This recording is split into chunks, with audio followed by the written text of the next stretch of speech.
आता यामध्ये कथा दाखवत आहे.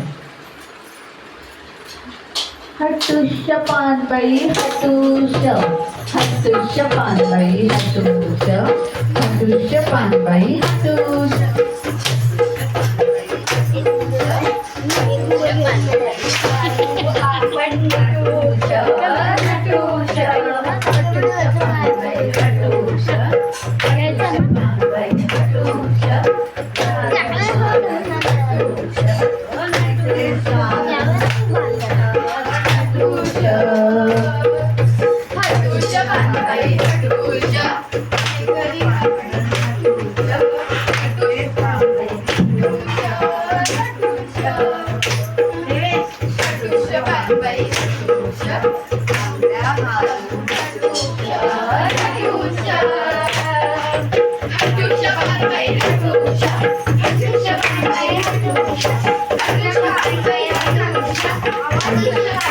Thank you.